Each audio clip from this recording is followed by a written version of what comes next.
Hey friends, Paul Tucker here with a video on the MoErgo Glove80 and an easy tinting solution that you might not have thought of that works around some of the limitations with the fiddly legs. So first of all, I do have the plastic base plates, not the one with the quick release, but I do have the plastic base plates on here. And let's snap this off.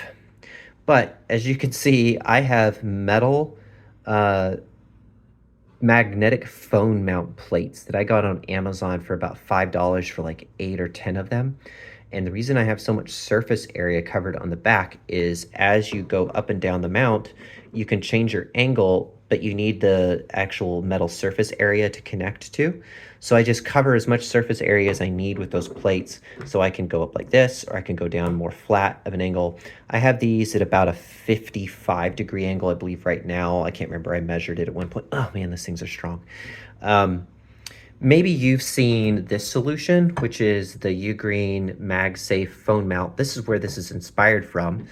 And I clearly had these as well. I have 2 of these in my travel bag that I use. But what I found is as they were on my desk that this would gradually collapse and eventually, especially on one of them that was looser than the other, and it just got annoying. I thought about gluing these to my table or something like that so that the base wouldn't slide, but I still had the issue with the actual arms were slowly collapsing and then causing issues.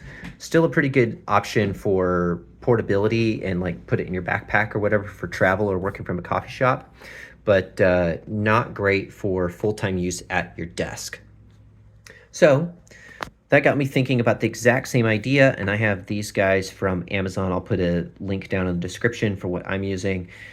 Put a little rubbing alcohol on the desk, cleaned off all the oils at the time, put this on here, followed the instructions where I didn't use it for like 5-6 hours, I think overnight actually in my case.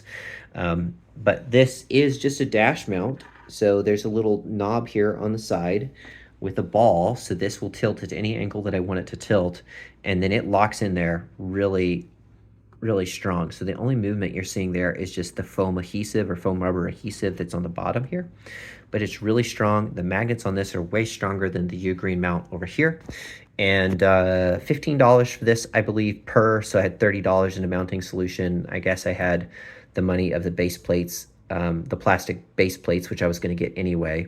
Those are $40 from MoErgo, and the metal plates there. You might be wondering why they're all scratched up. That is because they were painted black and it made them a little slick.